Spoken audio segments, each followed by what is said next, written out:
Today on Addicted to Gear, we're reviewing the Squier Contemporary Strat. Stay tuned.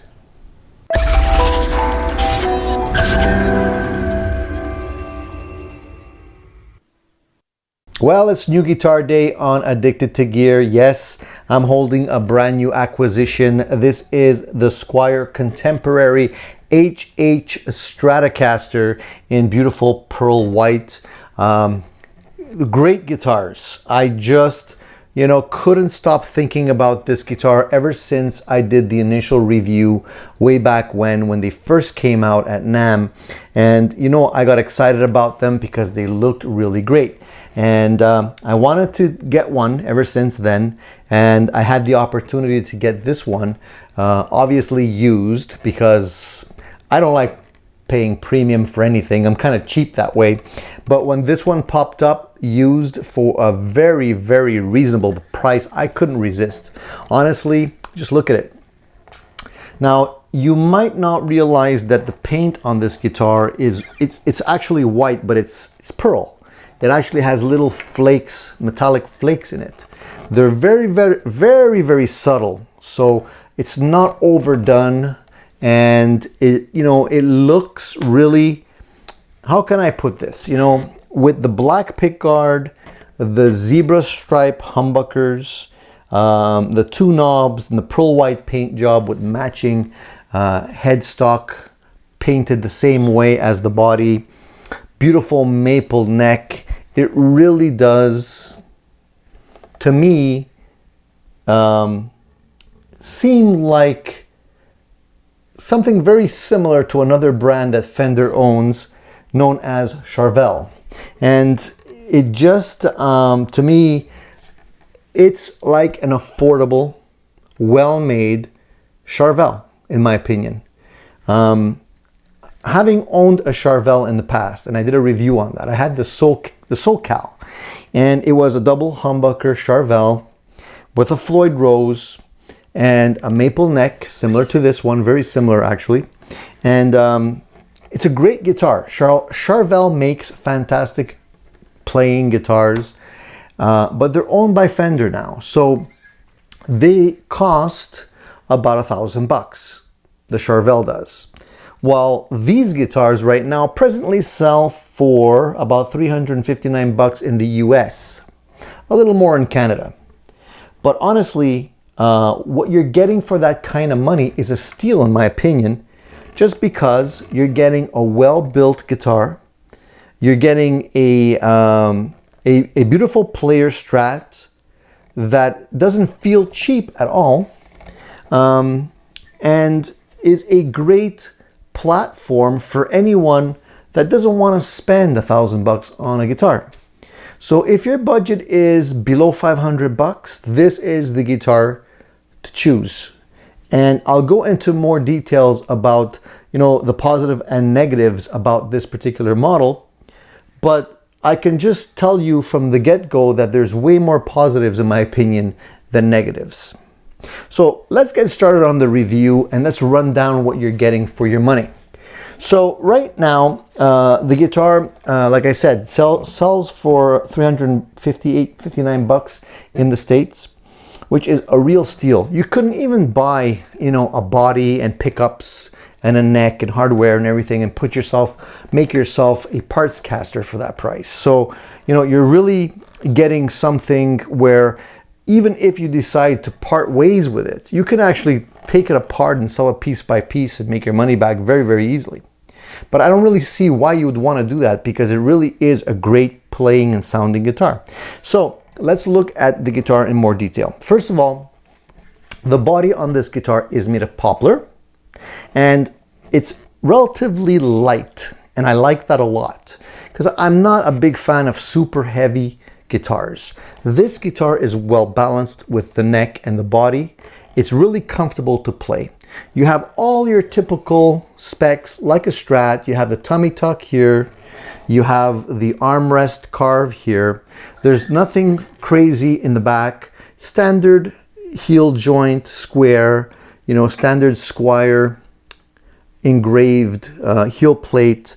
You have the black back plate that matches the black pick guard in the front of the guitar. Everything else is pretty much standard. Now, when you get to the pick guard, it's a 3-ply black, white, black pick guard. And there's 1, 2, 3, 4, 5, 6, 7, 8, 9, 10, 11 screws in the pick guard that hold it in place. And it's got a simple volume and a simple tone knob.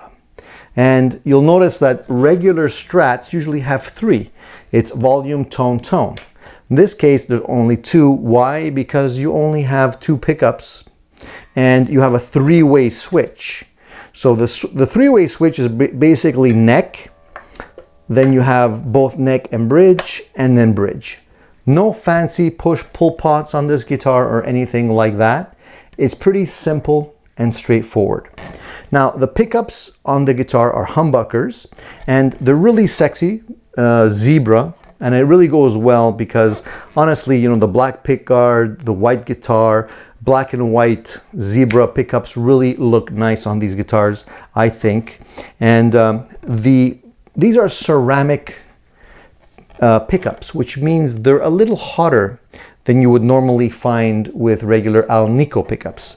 So the pickups rate at about 11.7K in the bridge.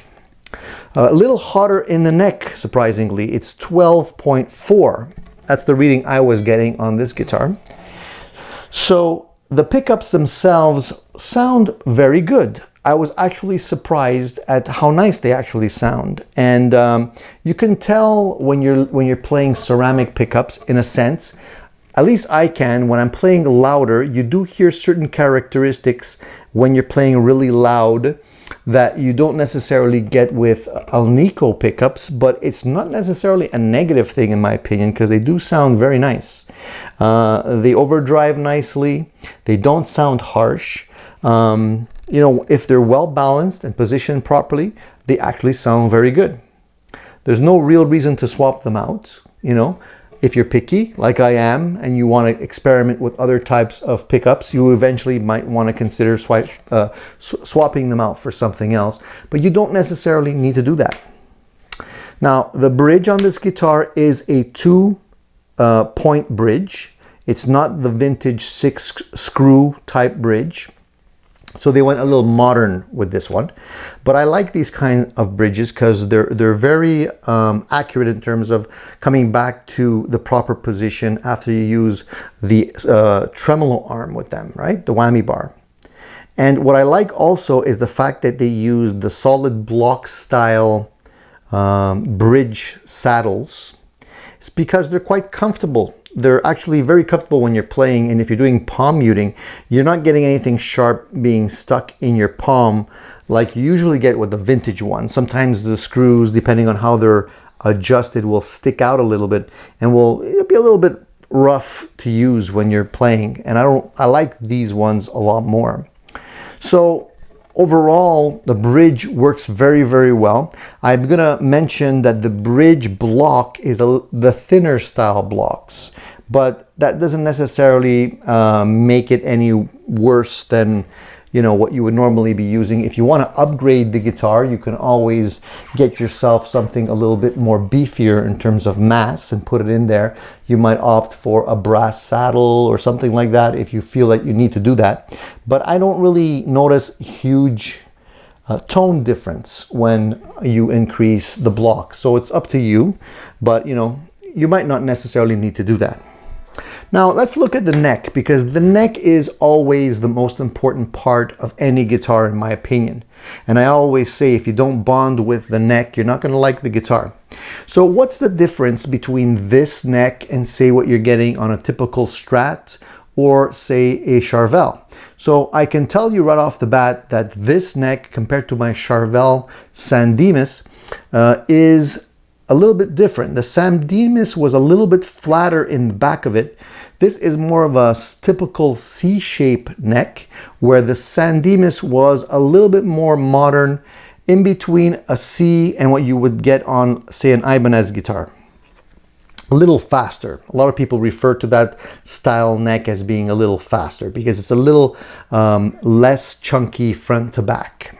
Now this neck to me is really, really nice and comfortable. I was actually very surprised at how much I like it, because it is not too fat, fits your hand perfectly. But specifically what I like about this neck is the fact that it wasn't finished. So there's no polyurethane. Well, actually, I'm lying. There is some kind of treatment here in terms of poly, but it's so little that you don't actually feel it. It actually feels like raw wood. And the cool thing about this guitar is that you can actually make it even glossier. Right now, when I bought this guitar, the finish was raw. So the actual wood, if you feel this section here on the guitar and this section is actually a little bit more coarse. It hasn't been sanded or anything like that finely. This, right now anyway, is a little bit more shiny, you'll notice, because I actually took some 1000 grit sandpaper and I actually just ran it up and down the back of the neck to make it a little bit more glossy and a little bit more smooth, so that it actually plays really, really nice. But there was another reason why I did that as well. The reason was that the guitar did have a slight defect. And, you know, yeah, I know a lot of you are gonna say, well, you know, you get what you pay for. True, but you know what? The defect was so minor and it took me literally 10 minutes to fix it, that, you know, I still think that the guitar is really a keeper and well worth the amount of money that you're going to pay for it, even if you have to make some minor tweaks to it. So I'll explain to you what I did. So the skunk stripe here towards the bottom of the neck, if I would run my finger across the skunk stripe, it actually, the skunk stripe, if you can say that 5 times fast, I'll give you $5. The skunk stripe was actually not completely level with the rest of the guitar neck. So I would feel a little hump there, just a slight little hump. So I took some sandpaper, I ran it back and forth a few times, and I just basically sanded it out, and now it's perfectly flat. And I can't feel any kind of defect anymore. So I guess the quality control on the guitar is not like 100%. And honestly, for the price you're paying, I'm actually surprised at how good it is. And I would expect it to be even worse. So that was one of the issues that I had to fix on this guitar. The other thing that I had to fix, and that's not really due to the guitar setup or anything like that, it's more due to the climate, because right now we're in the middle of winter, and well, the end of winter actually. And what ends up happening, especially when you have a guitar neck that is not heavily finished in polyurethane or some other kind of treatment, is that the dryness will affect the wood. It will, you know, evaporate the moisture in the neck. And what often happens is that the frets will often sprout a little bit. They'll stick out a little bit more than they were originally set up for at the shop. And when you run your finger up and down the neck, you can feel the sharp edges of the frets. And that's never a nice thing to feel. I completely will admit that. But you know what? It took me all of, I'd say maybe 30 minutes to do both sides the way I want it to be, with a nice small file. And now it has that broken in feeling where it feels like I've been playing this guitar for 10 years. Rounded over the frets nicely, got rid of any sharp edges, and now it's just perfect. So beyond those two things, there was nothing else I needed to do to this guitar. It was set up properly, the intonation was perfect, the height of the strings were almost bang on. I just lowered them a touch by screwing in the posts just a little bit, because I like my action a little bit lower. I adjusted the pickups just to compensate for the adjustment I made on the string height, and there was nothing else I needed to do. I expected stuff like the hardware on the back of the guitar, like the tuning pegs, I expected them to be cheap. Just because, you know, the guitar is inexpensive. What do you want? You know, I mean, they have to cut corners somewhere. And, you know, they're fine, honestly. It's nothing to write home about, but they're perfectly usable tuning pegs. They hold the tuning fine with the guitar. And honestly, I don't feel inclined to change them at all. So that's saying a lot. Now, if we look at the front of the headstock here, you'll see that the headstock is painted, as I mentioned earlier. It's painted to match the body. Some of you might like that, some of you might not. To be honest, I wasn't super crazy about that. I'm more of a traditionalist when it comes to the headstock. I like it to be wood, and I like to see the wood. But you know what? It's grown on me. And I don't have any other guitar like this except for a G&L that I used to have that had the painted headstock to match the body. And yeah, I sold that guitar, so I don't have that one anymore. So it's a nice change, you know, and if ever I get sick of it, I can easily sand it off. And since the neck is not heavily finished in poly, no big deal. I just have to buff it with some sandpaper and it's good to go. And it really doesn't make that much of a difference. So I have options with this guitar, and that's another thing that I really like about it.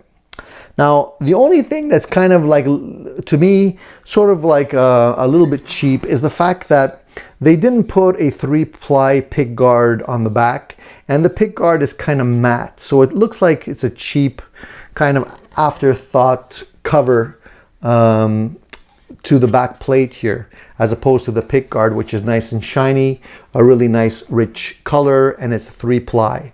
You know, so I would have liked to have seen something similar in the back, but no big deal. You don't really see the back of your guitar all that often. And honestly, if you're really that picky about it, you can always get an aftermarket one and put it in. No big deal. So overall, guys, this guitar to me is a keeper. It reminds me of, you know, the 80s Charvel guitars. There's a lot of heavy metal guitarists that had guitars like this in the 80s with the Floyd. And honestly, between this and my Charvel San Dimas, which I no longer own, by the way, I sold that one too, I actually prefer this guitar. The reason for that is that Floyds are great. Floyd Roses are fantastic for people that like Floyds. You know, they're very versatile. They can give you a lot more tonal variations when you're playing. You can do a lot of things that you can't do with a typical whammy bar, but they're a pain in the ass to maintain. They're, you know, it takes more time to set them up properly, to balance them properly. And, you know, if you want to play with alternate tunings, you can't really do that with a Floyd. And I'm not a big, heavy Floyd or tremolo user anyway. I don't go crazy with dive bombs and stuff like that, so I don't really need a Floyd. And honestly, when you're playing and you're used to playing a guitar like this with a flat bridge, sometimes the Floyd even gets in your way with your hand, because you've got to like position your hand and your wrist a little bit differently. So, you know, it doesn't make it as easy to play. Now, this guitar neck has 22 frets, and the radius on the neck is a 12-inch radius. So it's not a like a vintage style 7.25 or 9.5-inch radius like you would find on some of the more vintage styled Strats. This one is actually relatively flat, but it's really nice to play. 12-inch radius is really comfortable, and since it has 22 frets, you have the extended fret at the end of the neck, which is always nice to have.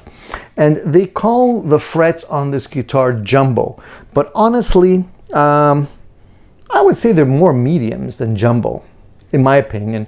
I mean, I've seen jumbo frets, and these ones to me are not super thick, so I don't know about that. I mean, that I'll take that with a grain of salt. The nut on this guitar is called synthetic bone, which is basically plastic. I don't know why they keep using synthetic bone. It's either bone or it isn't. I've never seen synthetic bone in any animal. So they should quit using that bullshit term and just say it's plastic, because that's what it really is. But it's cut very nicely. It works well. It's the same type of nut you're gonna find on most of the Strats. Eventually, if I have issues with it and I need to replace it, which I don't think I will have issues with it, but if ever it comes around to that, I'll eventually replace it with an actual bone nut. But I don't feel inclined to have to do that right now, so that's just sort of later on. So what can you do with this guitar if you want to make it even better than it already is? Well, obviously you can upgrade the pickups if you like. You can put something more traditional, you can put something a little bit more bluesy in there. I mean, excuse me, you have a lot of options when it comes to putting in pickups. The only thing I want to mention to you though is you have to keep in mind you can't really easily put covered pickups in here.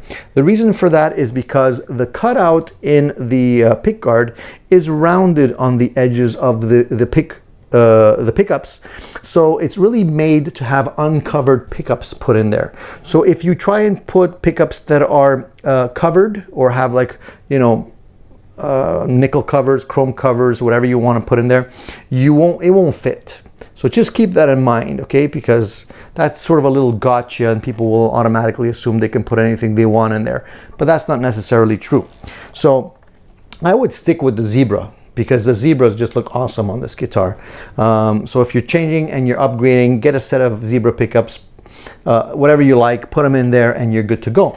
The other thing you can do is that you can also play around with split coils. Right now it's, like I mentioned, just a three-way switch, so it's very, very simple. But if you want to do split coil, you can definitely get pickups with four wires instead of two, and you can set it up with a 5-way, and you can even have push-pull pots and modify your guitar with some cool push-pull pots. Truth be told, I don't really like splitting humbuckers into single coils. I just find that it never really sounds like a good single coil. You know, it always sounds a little bit wonky to me. So I prefer just to play a guitar the way it was meant to be played. If it comes with humbuckers, play it as humbuckers. If you want single coils, play a Strat or a Super Strat or something like that if need be. But I prefer to have dedicated pickups played the way they were normally played. Now the hardware, the knobs on this guitar is, I mean, they're good. There's nothing wrong with them. They feel smooth. They don't feel cheap. This pickups selector works well. Is it the best quality? Who knows? I haven't really looked under the pick guard, but I expect it to be, you know, import quality stuff. So eventually when they become scratchy, you can update them. You can put something a little bit better quality. But till then, guys, honestly, I don't see a reason to touch anything on this guitar. So, you know, maybe the neck needs a little bit of sanding or a little bit of finesse on the frets, but beyond that, guys, it's a really nice guitar.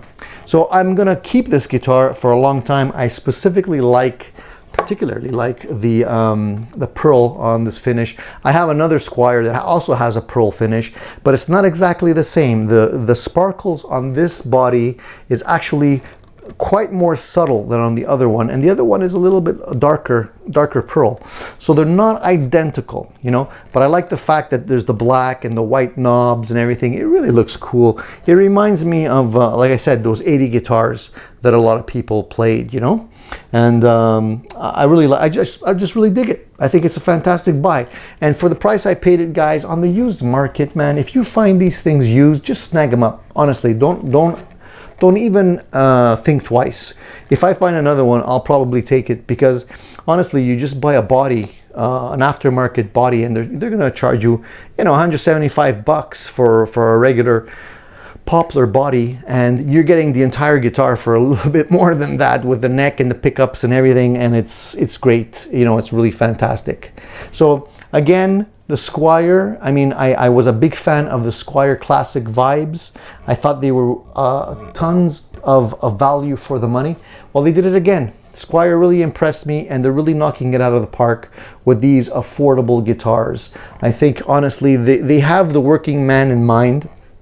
They know there's a lot of people out there, students and beginners, that can afford a $1,000 guitar, and they're priced right. They're priced exactly where they should be, and on the used market, really, they're gonna kill. So guys, you can consider getting a Charvel if you like, but honestly, this guitar, it's 90% of a Charvel, and you're getting the same type of guitar in terms of features. The neck feels fantastic, and why spend $500 or $600 more? Honestly, just take this, customize it to your liking, and you're good to go. It's a beautiful player guitar that I'm gonna kick around and play for a long time, and really enjoy. So guys, as I mentioned in my other video, great value.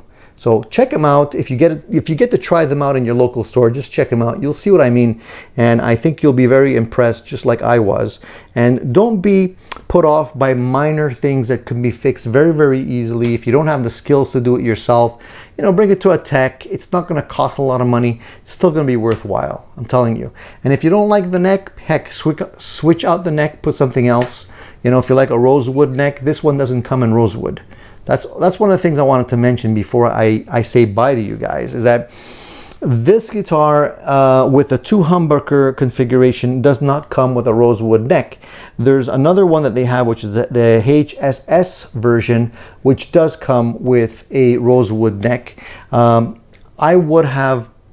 a big fan of the rosewood necks, but honestly, on this one, on the Pearl, I think the maple looks a lot more sexy, in my opinion. So that's it, guys. Now, I haven't played this guitar, and I know a lot of you guys are gonna bitch, and you're gonna say, shit, I sat through your whole video, you talk too much, and you didn't play the guitar once, and I want to hear the guitar. Okay, great. Guys, if you want to hear the guitar, please put your comments below. I'll be happy to make another video where I'm only playing the guitar for you. I'll go through all the pickup configurations and I'll play it for you, and you can hear it clean and dirty. But I always like to do a review of the guitar first, because I believe that first-hand information is really important when you're trying to make that buying decision. And a lot of you don't have the luxury of finding these guitars in your local stores. So if I can give you as much information as I can, my personal unbiased opinion on these guitars, I like to do that, because I know it really does help people make up their mind on whether or not they want to take a chance on a guitar like this. Because yeah, even though it's under $500, I mean, $500 is still a lot of money for a lot of people, and you don't want to end up with a guitar that you don't enjoy. So I'm giving you the straight, I don't want to say the bad word. I'm giving you the straight info on this guitar. Take it for what it's worth. I'm a straight shooter, and I don't like to hype things if they're not good. And I believe this guitar is definitely, in terms of value, a 10 on 10. So guys, if you find one of these, grab it. You'll be happy and really glad you did. That's it for today, guys. I don't want to spend too much time talking, because I know you sat through patiently, and I appreciate you guys watching. But I just wanted to say that if you have any comments on this guitar specifically, any other questions that I didn't cover, maybe something I missed, let me know. I'll answer your questions in the comment section below. Please subscribe to my channel, guys. It really does help me, and I appreciate it a lot, because this is why I do this for you guys. I do it for my subscribers, and you know, it takes me a lot of time and energy to make these videos, but it's a labor of love. And again, I do it for you guys. So if you haven't already subscribed, hit the subscribe button. If you want to be notified of my videos whenever I post new ones, hit the little bell icon, and that's it. That's all you really need to do. In the meantime, guys, stay tuned, keep rocking. I appreciate you guys tuning in. There'll be more great videos coming your way.